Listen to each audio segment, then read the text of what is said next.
ایک آدمی محمود غزنوی کے پاس نا اپنا کیس لے کے آیا، مدعی بن کے آیا. اس نے کہا بادشاہ میرا کیس بڑا نرالا ہے. بادشاہ سلامت نے کہا وہ کس طرح؟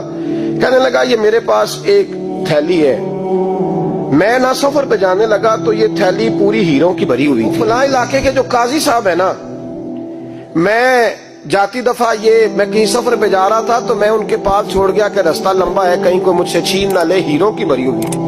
کچھ دنوں کے بعد میں واپس آیا ہوں، قاضی صاحب نے مجھے تھیلی واپس کی ہے تو اس میں ہیروں کی بجائے کھوٹے سکے نکلے.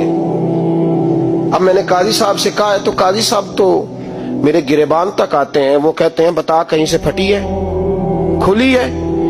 وہ جس طرح ٹانکے لگا کے تو نے سی تھی اسی طرح لگے ہوئے ہیں کہ نہیں؟ تو حضور لگے بھی بالکل اسی طرح ہے، نہ پھٹی ہے نہ کھلی ہے. اب میں لٹ گیا ہوں، میری کل عمر کی کمائی ضائع ہو گئی، کھوٹے سکے کہاں اور ہیرے کہاں؟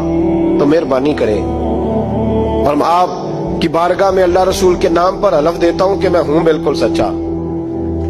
محمود غزنوی کہنے لگے تو جا، تھیلی چھوڑ جا، اور جب میں تجھے بلاؤں گا پھر دوبارہ آنا. وہ شخص چلا گیا. محمود غزنوی اٹھے، دربار برخاست کیا، لوگوں سے کہنے لگے چلے جاؤ، میں 3 دن کے لیے سیر کرنے جا رہا ہوں، 3 دن کے بعد لوٹوں گا. اکیلے جب رہ گئے نا محمود دربار میں تو محبوب نے چھری منگائی. وہ جس تخت پہ بیٹھتے تھے وہاں گدا بچھا ہوا تھا، یہ گدا پڑا ہے نا، وہ گدا بچھا ہوا. تو محمود نے چھری کے ساتھ اس کو پھاڑ ڈالا اور چھری جیب میں رکھی نکل گئے. کہنے لگے میرے بعد کوئی میرے دربار والے احاطے میں داخل نہ ہو. محمود چلے گئے. اب وہ صفائی کرنے والا جب آیا نا، اس نے آ کے دیکھا تو گدا تو پھٹا ہوا ہے. اس نے شور ڈال دیا، پہرے دار بھی آ گئے، فلاں صاحب بھی آ گئے، فلاں صاحب. اس نے کہا وہ خدا کے بندو، اس کا گدا پھٹ گیا ہے، وہ تو مار ڈالے گا. اس نے کہا تھا سوائے صفائی اور نگرانی والے کے دوسرا آئے کوئی نہ، اور یہاں آیا بھی کوئی نہیں. پہلے دن ہی پھٹا ہوا ہے تو لٹکا دے گا سب کو، کیا کریں؟ شور ہو گیا، سارے دربار کے ملازمین اکٹھے ہو گئے. ایک بندہ بولا، کہنے لگا فکر نہ کرو، میں کیسے بندے کو جانتا ہوں، اس طرح سیے گا کہ جس نے پھاڑا ہوگا اسے بھی پتہ نہیں چلے گا کہاں سے پھٹا تھا. ایسا بہترین رفو کرے گا کہ پتہ بھی. اس نے کہا یار ہم سارے 1 مہینے کی تنخواہ دیتے ہیں، تو بندہ بلا.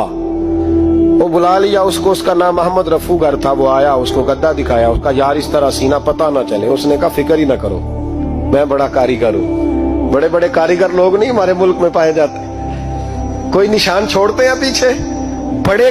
احمد رفو گر کہنے لگا اس طرح سیوں گا کہ پھاڑنے والے کو بھی پتہ نہیں. ان کا پیسے لے یار تو سی دے.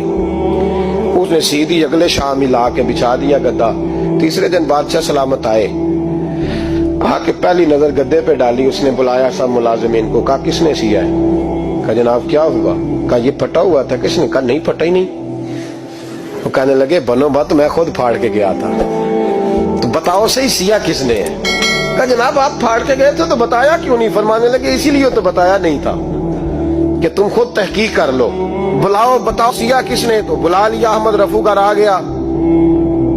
اس کو جب بلا کے سامنے بادشاہ کھڑا کیا، کہا بھئی تو نے سیا ہے؟ کہنے لگا حضور آپ کے سارے ملازم کٹھے ہو کے آئے تھے، میری غلطی کوئی نہیں. کہا نہیں یار تو بڑا کاریگر ہے، میں نے اپنے ہاتھ سے پھاڑا تھا پر مجھے بھی نہیں پتا چل رہا کہاں سے پھٹا تھا.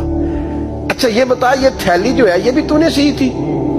اس نے کہا جی آپ کے خادم کا ہی کارنامہ ہے، وہ فلانے علاقے کے قاضی صاحب آئے تھے، اس میں سے ہیرے نکال کے تو کھوٹے سکے بھرے تھے، تو مجھے بھی تھوڑا سا حصہ ملا تھا. محمود نے سارے گواہ بھی اکٹھے کر لیے، ثبوت بھی اکٹھے کر لیے.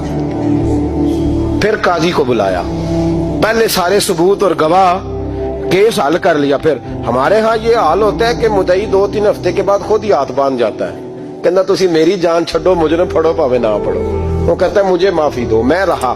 ظلم ہے نا، ظلم زیادتی ہے کہ جو بیچارہ اتنے سوال مجرم سے نہیں ہوتے جتنے مدعی سے ہوتے. آپ یقین کریں اتنے سوالات ہوتے. سارے ثبوت اکٹھے کر کے قاضی صاحب کو بلایا، تنہائی میں لے جا کے.